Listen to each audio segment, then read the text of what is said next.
Hello and welcome back to the next episode of Living the Small Business Life. Today we have Laura Dolphin, Founding Director of Dolphin Outsourcing with us. Laura, thank you for joining us. It's okay. As well as joining us, you're keeping up a very good tradition as we are now Laura, Ben. So I'm no longer outnumbered by two Bens. I enjoy this. But yeah, would you like to introduce yourself? Tell us a little bit about your business and what you do. Of course. Where do I start? So I founded the company back in 2019. I wanted to create something that would enable other people to have access to work because I'd find it extremely difficult to find flexible working. So the company was formed effectively off the basis of that. And what we do is provide support services to other businesses around the UK. We are now officially a social enterprise as well, so we've kind of got that social responsibility angle of things. And yeah, it's all about helping people and encouraging people, enabling people with disability who need flexible working for other reasons, and a whole host of different things. So yeah, all about support services. What sort of outsourcing, what services are you providing to businesses? Few key areas. So we do admin and PA type support. Of course, underneath that, there's a whole realm of a whole other world almost of what that encompasses. And then we go into our specialist services that include marketing and PR. Again, whole realm of things that come underneath that. And then our design and branding services as well, as our sort of three core areas. What we're also going into a bit more of is project management, people management, account management, that side of areas. So a little bit of a higher level service as well. Because what we're noticing too is there's a lot of people out there that need flexibility who have built up to a higher level position and aren't finding that flexibility out there. And then I do consultancy and mentorship. So that's kind of a whole encompassing, really broad spectrum 360 approach, however you want to pronounce it, that we cover a huge range of different things.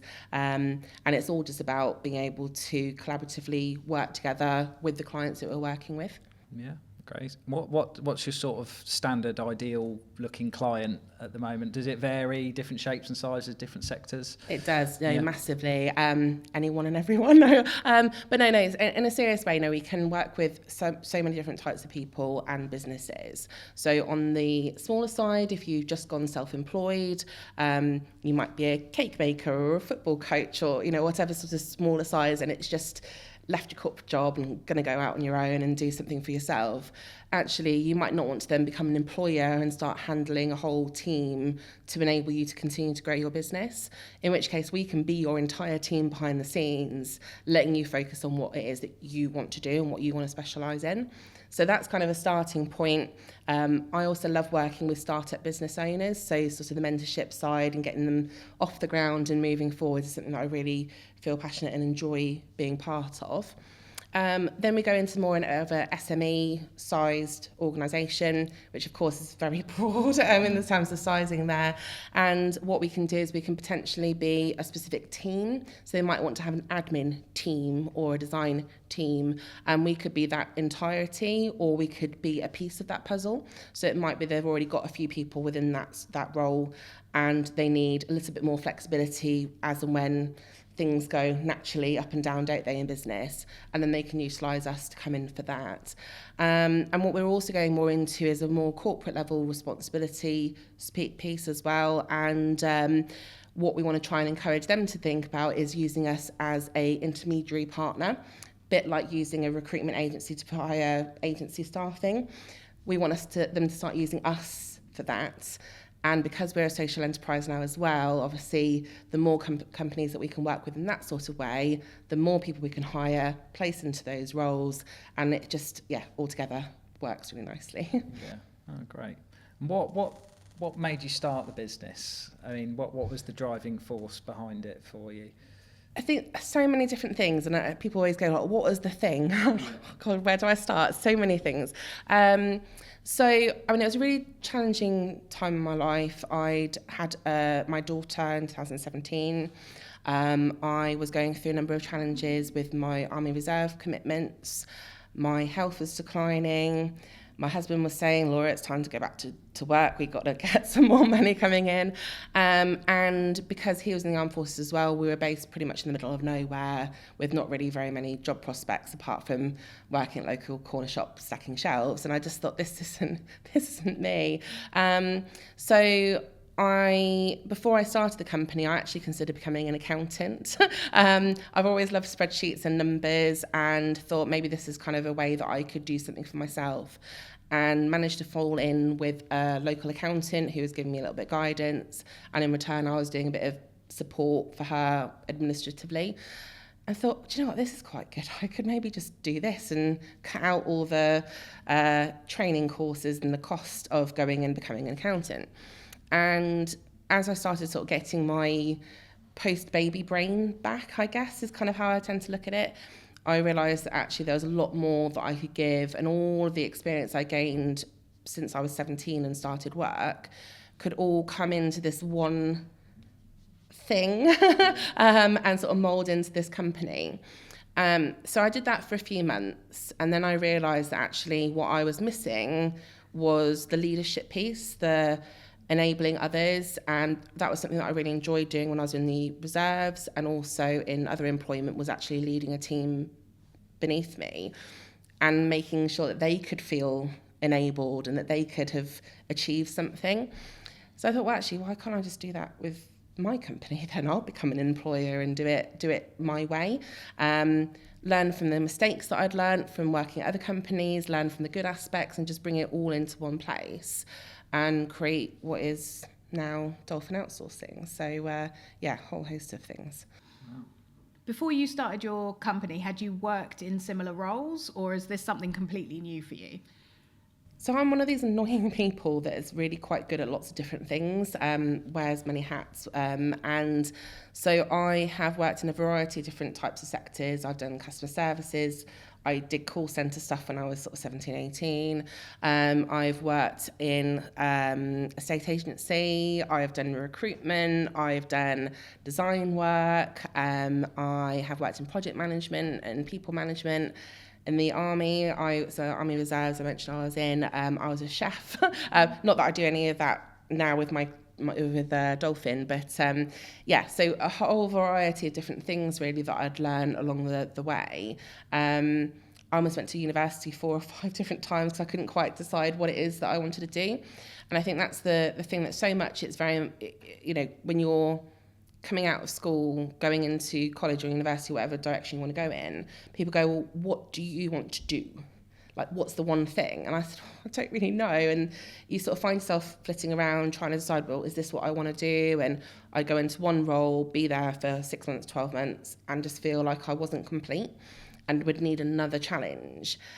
But they weren't ready for me to take that another challenge. It was like I'd done it too quickly. They'd expect that to take 4 years, and I was ready. So I realised that actually I don't just fit into one box, I fit into many. And I think there's a lot of people out there who feel pigeonholed into that one thing, and actually you end up then craving something more, whereas what I get now is I get to do a bit of all of it. So lots of different things. So you started in 2019. Obviously, we know what happened in 2020. How was that for you? Oh my gosh. And we were in a similar position. We started in July 2019, Bluebell IT. Everything was ticking along nicely. Then we came to March, and it was like, right, world's changed. We don't know how long for. Yeah. How did that impact your plans? I mean, I think like every business owner out there, I initially thought, oh my gosh, what is this going to do? What are we going to have a world after this? Let alone thinking about my business, but just thinking about my family as well as the business and what's going to happen. As I said, my health wasn't great either. So I was really conscious, could I be more susceptible to getting this? Am I going to be around in another year? So all of those really dark thoughts start to come into play when you're seeing all of these people that are, falling ill and dropping literally around you. And of course, luckily, I'm still here and everything was fine and I didn't end up getting COVID. And I was able to then focus on the business. Being completely remotely working, we were obviously in a really great position because there was no office that we had to suddenly protect everybody from.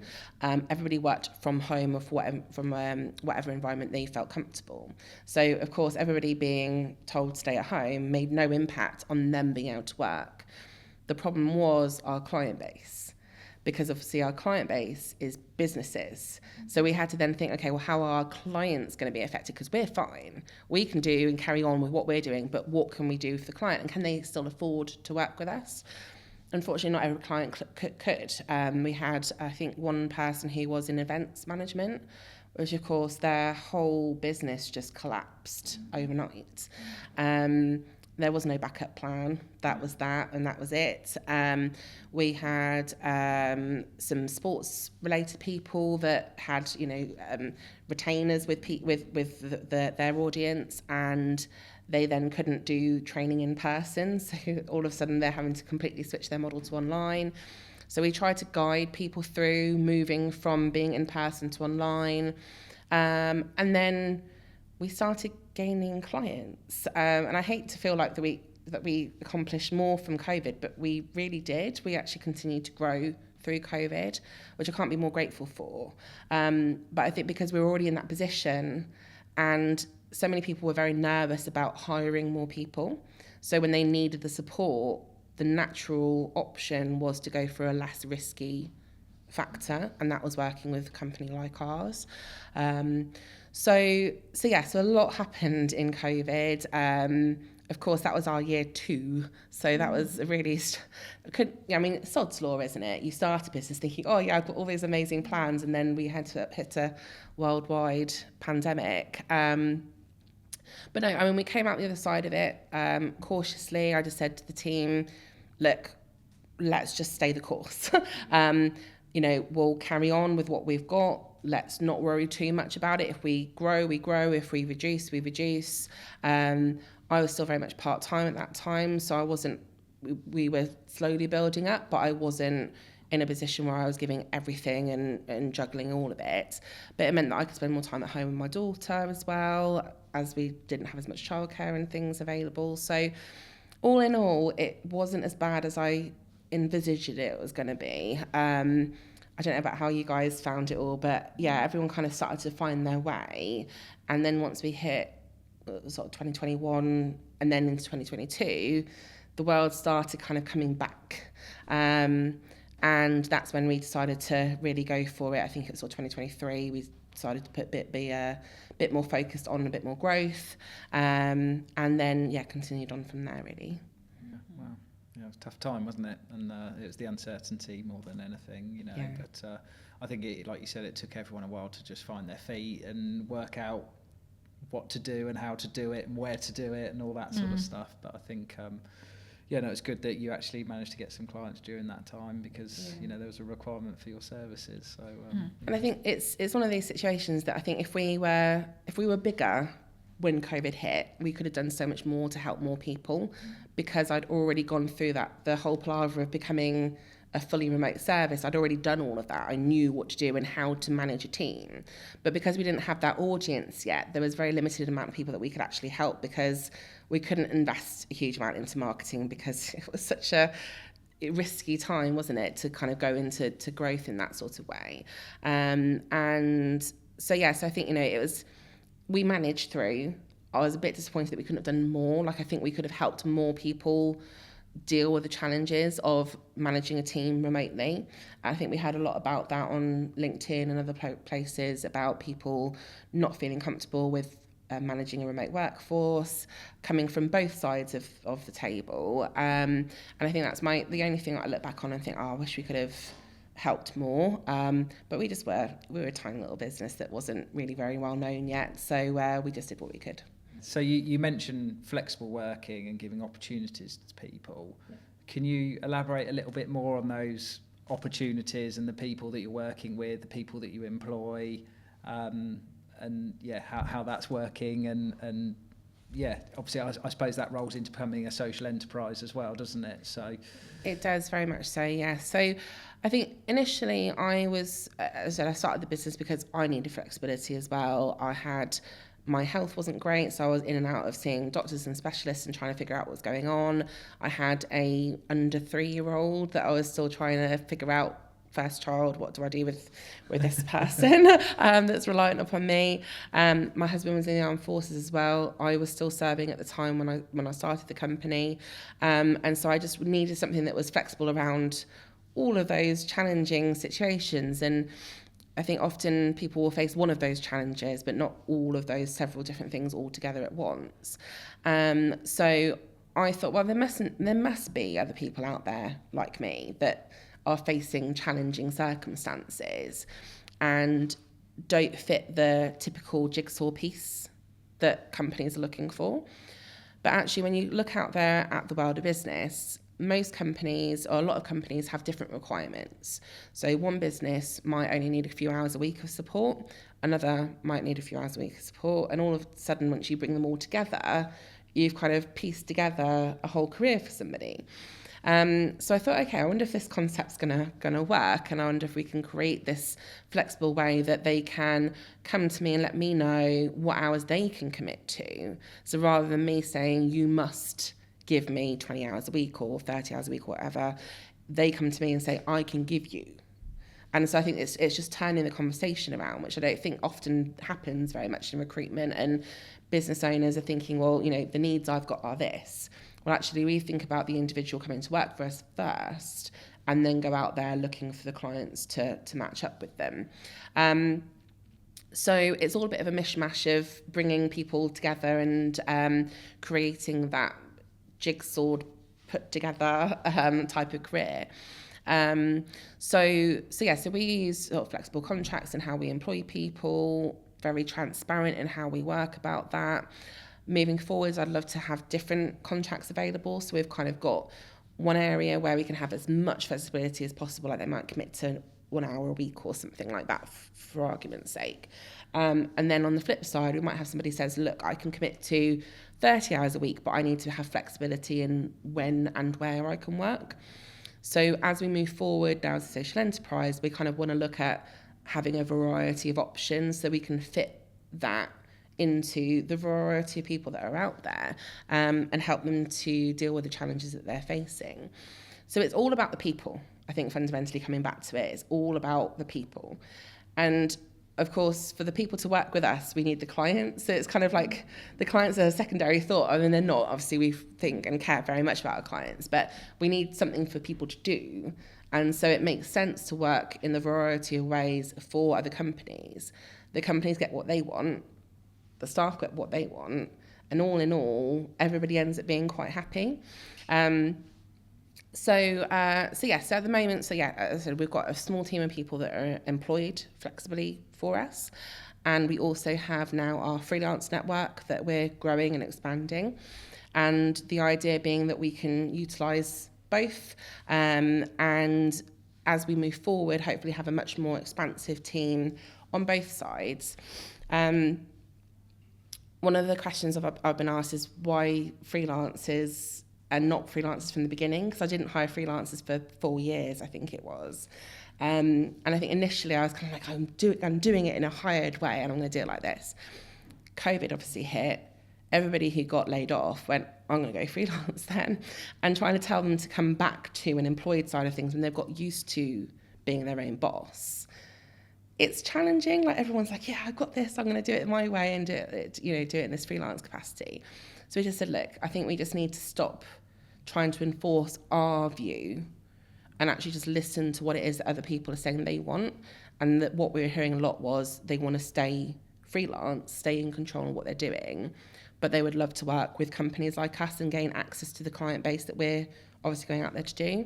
But they get to then focus on the work, not so much the marketing and everything else that comes with it. They get to just focus on working with the clients. So we've kind of got this variety of different, again, various, flexible, all these sort of, key words come into every aspect of what we're trying to do.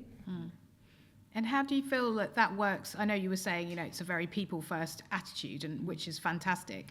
How do you almost present that to the clients, or how does that work with the clients? I mean, I assume they're all incredibly happy with how it works. Yeah, no, definitely. obviously we've had some clients that haven't worked out. They've wanted a particular thing and that hasn't been quite what they've been looking for. But I think we've got our marketing is much clearer now. I think the last 5-6 years we've been trying to figure out how we're presenting ourselves. And the social enterprise piece, I feel like, is the final piece of the puzzle. It kind of all just clicks together. So clients very much understand that we are very much about the social side of things and about the people. And so what they do is they're looking for that. They're looking to know that they're doing some good. And, we're very transparent about it. What I'm trying to encourage companies to do now is think more about what their business needs rather than how many people they need to hire. So I think the normal way of doing it when you're recruiting is to go, I need one person to come to do this. Well, tell me how much support you need, and then let us do the rest. It might be one person, it might be 2 people, a bit like a job share, or it might be more than that. You might have a whole team of people if you tell me you've got 100 hours worth of work that needs to be done a week. But let us manage it, and actually don't worry too much about who does what and how they're going to do it. Let us come in and build that around what you're looking for. And so they get a really customised approach, which I think is quite different, I think, to a lot of places which go, this is our box and this is what our offer is. We go, well, what do you want? And let us bring in what you need from us. And again, that transparency piece, it's all about saying what we can do, and if we can't do something, being very clear about that.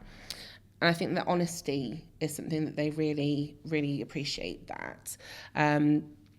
But we're also building our partner network so that when there's things that we can't do, we can suggest partners that they could potentially go and work with. So we're trying to think outside the box of, how can we continue to help?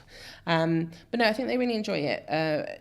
Every business is a little bit different. So one person might prefer to have one individual working for them. Somebody else could turn around and say, I don't mind how it happens as long as it gets done, in which case we can split it however we need to accomplish the task. So it's, really about what they're looking for.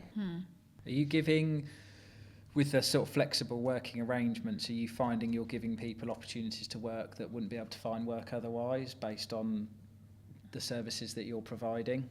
Yeah, 100%. And I think moving forwards, we'll be able to do even more as we start to grow. And now that we're a social enterprise, obviously, we're hoping to do a lot more of that.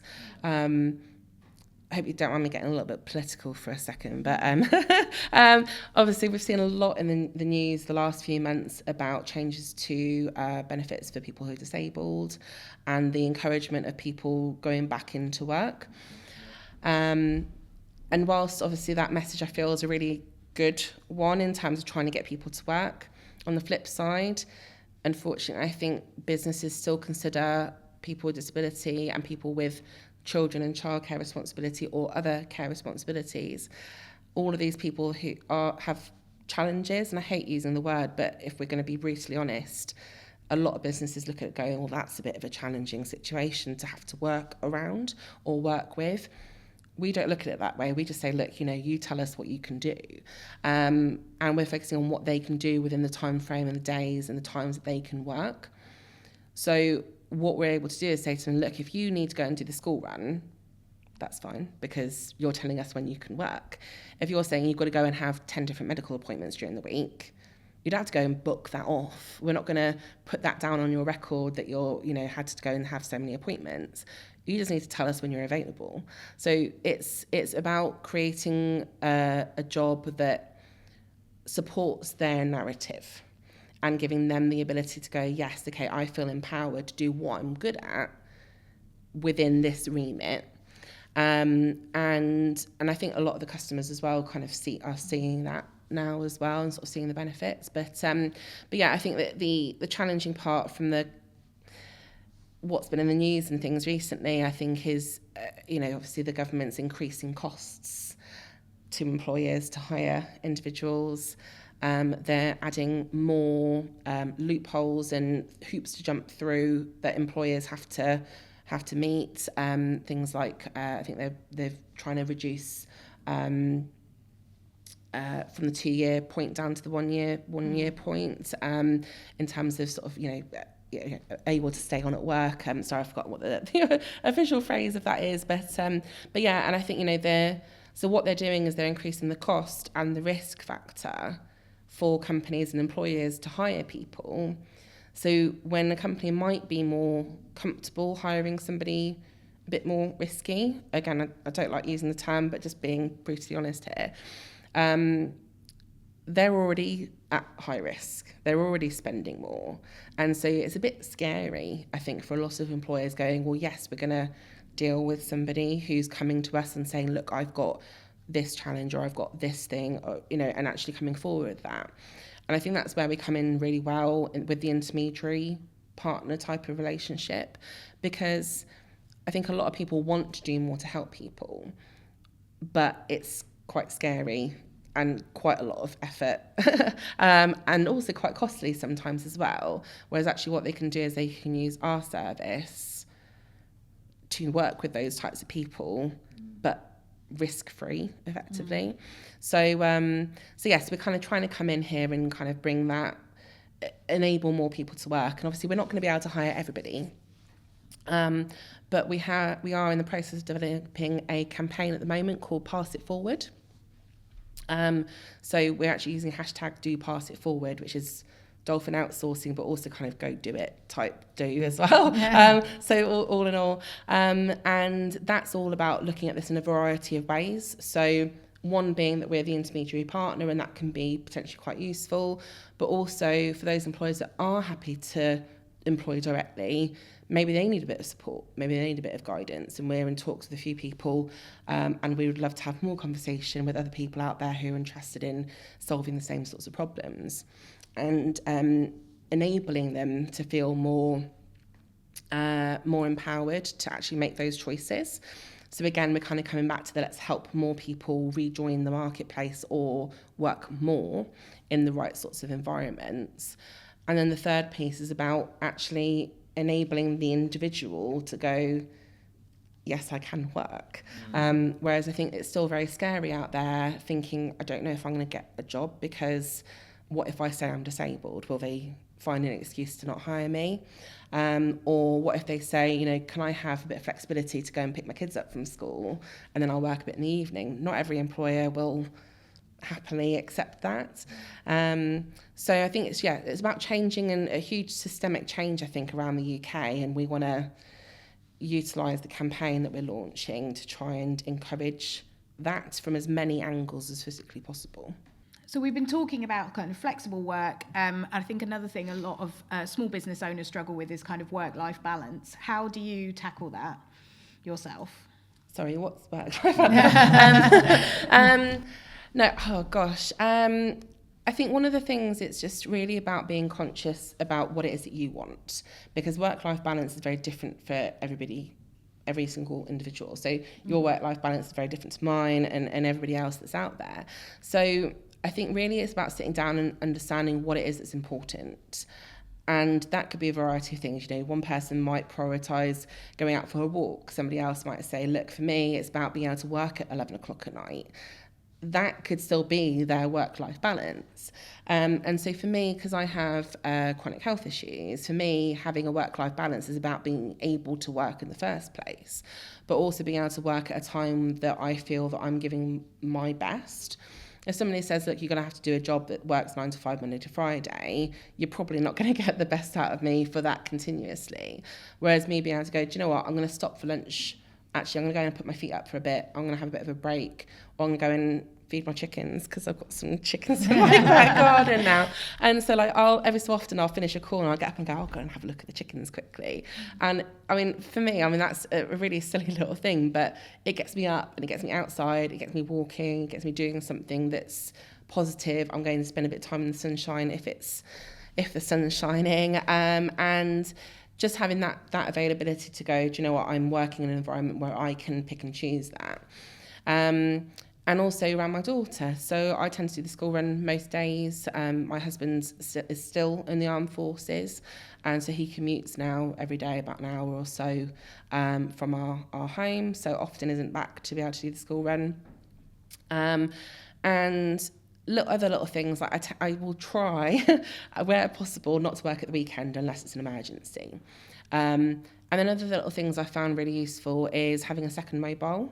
I know you can get these fancy phones that have dual SIM cards and all that kind of funky stuff, but for me, I just want to know that that is work and that is mine. And so my personal phone, if I don't want to have LinkedIn on there, or Facebook or whatever it is, social media wise or email wise, I don't have to, because that's for me. Whereas my work phone's got every app on it that it needs to be. But it means that, you know, if I want to have a weekend off, I just put that phone away, and I've not got my laptop on, and I've not got all those notifications going off reminding me that I should be doing something. Sounds like heaven. But I think it's finding that balance, isn't it? And everyone's, as I said, everyone's is going to be very different.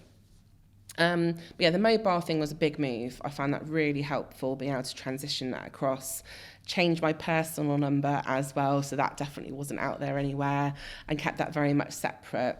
Yeah, I just found that really empowering, actually, being able to do that. And we've gone on holiday, and I've, you know, left my phone at home. Or even sent it off to one of my team if I was a bit concerned there might be some stuff going off. So yeah, it's been quite nice. I'd say the mobile's been a huge thing, and I'd recommend that to so many people, just creating that division. But don't ask my husband that, because he'll tell you that I'm sat on it all the time, probably. But yeah, I just think, you know, if I'm sat there watching TV and I want to flick through LinkedIn or something, then, well, that's my prerogative, isn't it, at the end of the day, and part of that flexibility. So yeah. Yeah, definitely. I hear the term quite a lot about having a business that works for you rather than you work for it, and it definitely sounds like you've got that, but also that's the same for everybody that works with you as well, which is great. I'd like to think so. I mean, obviously it's all a work in progress. We're still quite a small business, and you know, every business has challenging points. You know, we might have a HR thing that is bothersome. You know, it might be a client that's not quite happy about something, and we want to obviously make sure they're getting the best response possible. And so for me, you know, logging in on an evening to make sure something's dealt with promptly, I'm still quite happy to do that, whereas other business owners might go, no, that's my personal time. So I think, yeah, it's about finding what you want and that balance for you. But I always say to my team, look, you know, you've got your work login, and yes, okay, we're messaging you on Google Chat or what have you, rather than an email or something, but don't have to have that notification on. You can turn that off. If you're telling me you're stopping work at 5 o'clock or 4 o'clock, whatever time, turn the notifications off. We're not expecting you to answer if it's out of hours for you.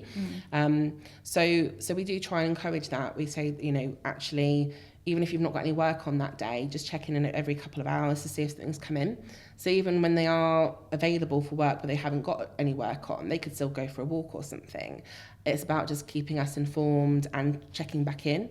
So I think all of that work-life balance really helps with that. And obviously if it was just me and I was on my own trying to do all of this solo, I wouldn't be able to do any of that, but because I've got a team, and that's been one of the priorities, really. Yeah. So what advice would you give other people who are either thinking about running a small business or thinking about setting up?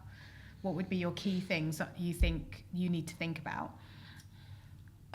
So one of the pieces that I will normally say is to think about what you want the business to be in 10 years' time, which feels very scary to think that far ahead. But if you're thinking, oh yeah, I'm going to have a team, okay, great. But start to build that from the beginning, not necessarily hiring people, but start to put things into place like building SOPs, creating set procedures, rather than abbreviations, but basically setting up set procedures of how you want things done. Otherwise, by the time you get to the point where you're potentially overwhelmed by everything that you're trying to do, because you become the accountant, the designer, and the admin person, and everything, very often what I'll find is that people reach the point of overwhelm and then go, oh, I need some help now. By that point, they're going to be more overwhelmed transferring that information over to get the help. So they're going beyond that overwhelmed stage. So always, I think my suggestion is plan from the beginning to be what you want to be later. And also think a little bit outside the box. You don't have to become an employer. So if you don't want to employ people, don't. Use a service like ours, use a self-employed person, work with other people that are out there doing what they're specialists at, and just build that into your pricing structure from day one. So if you think, do you know what, I hate numbers, I'm not good with accounts, think about using an accountant from as soon as you can physically afford to pay for one. build that into your pricing structure from that first point, because then you'll be able to afford to do it sooner. Same thing with if you want someone to help you with admin or marketing, start to build that in, because you don't want to go and double your prices to your clients 6 months in because you've gone, do you know what, I can't I can't do all of these things together. So I think, you know, doing a solid business plan, whilst it feels really lame and boring, even if you're not going for funding, I think it's a really useful tool for you to do as an individual, to think about those future problems and those future hurdles that you're going to have to overcome. When I do my mentorship with clients, we use Trello, and I really like the ability to be able to adjust it as time goes on. So we do their business plan, we do one version that stays put, and then we do a Trello version which changes as the business changes. And then they've kind of got both versions, and they can test and adjust it and make some tweaks here and there. And I think the last thing really is just know that something's probably going to go wrong, and to be prepared for that, because I think it's hard when you're creating something and something goes wrong and you feel really bad about that, and it sucks. But actually, if you can go into it knowing that you're probably going to make the wrong choice at some point and you're probably going to make a mistake, I think you'll find it a lot easier when you hit that point, because you know, everyone makes mistakes at some stage. So it's it's inevitable, unfortunately. And what, apart from maybe COVID and the uncertainty, but it sounded like you did okay during that period, what's the sort of biggest challenge you faced since starting up? I think for me, it's about getting out there enough. I'm not somebody that is crazy about having an online presence particularly, despite my sitting here. I'm trying to be more of that person, but I think I'm quite happy having a very close relationship with people and building that quietly behind the scenes. But for us to reach and help more people, I kind of have to step outside that comfort zone.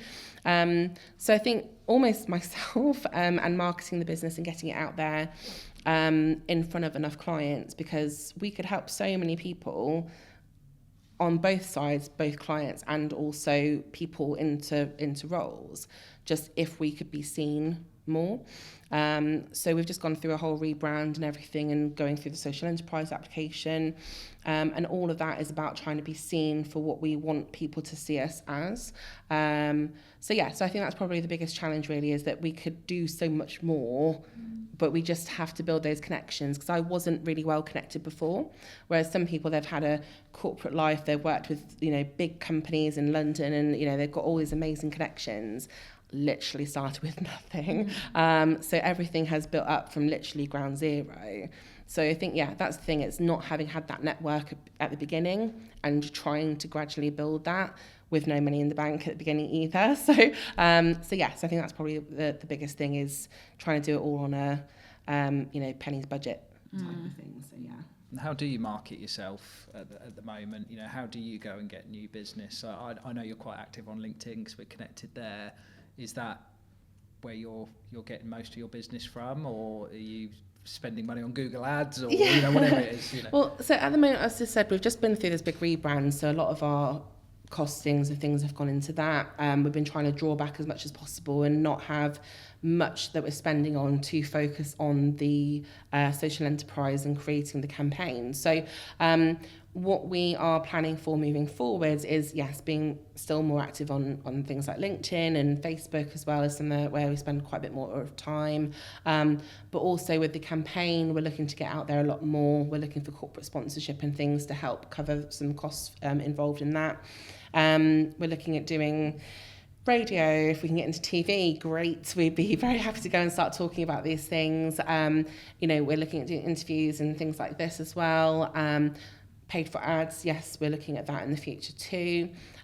We've been very lucky in that a lot of it's been word of mouth. It's been, I'm working with this person and they're going to, suggest this. The most recent conversation I had actually, though, was that we were recommended by ChatGPT, which I was quite surprised about. Fantastic. So I thought, what? How on earth do we get on there? But then I thought, AI knows of us now. So where that goes, I don't know. But so no, that was interesting. So we're still quite small in the grand scheme of things. So we're still on a bit of a shoestring budget. We're still trying to make really conscious choices. And obviously, you know, we go and throw a whole load of money on one thing means we can't hire somebody to do something else. So it's all about just balancing those things. But yeah, so we're really trying to go out there and just really just explode out there across the UK and try and get us seen as much as possible. And how many people do you currently have? I suppose you've talked about them obviously being freelancers, not necessarily employees, but working in your network. So we've got quite a small employee team at the moment. So we're under 10 currently, which obviously means we're quite little. But we have got a freelance network that we're growing. We've had, I think, probably about 100 people asked to work with us through the freelance side of things. So we've got a number of people that are active, a number that aren't, but that's kind of the expanse that we're starting to work with there. But what our hope is to gradually keep building that up to a point where we have hopefully maybe hubs of individuals in different places around the UK that are either employed or freelance or a mixture of both. So we're at very early stages of where we could be, and part of the national growth is obviously going to be quite huge. So we're really excited by the prospect of going from this tiny little pin drop in the ocean to potentially having thousands of people on our books that are looking and need work. So yeah, really exciting stage. So we've been talking about some of the challenges of running a small business, but I understand you also have a product which is kind of aimed at helping other small business owners when they are having challenging times themselves. Yes, so we have just recently pre-launched our first digital product. We've just got our trademark through for it, so it's called WilPlus. And basically what it's all about is it's a downloadable PDF at the moment, hopefully something a bit more substantive later. But it's all about thinking about the what if scenarios. And what we're hoping is that business owners who typically will go and say, yes, I'm going to get business insurance, would also think about downloading this. And it's about protecting yourself, your business, your clients, and your next of kin.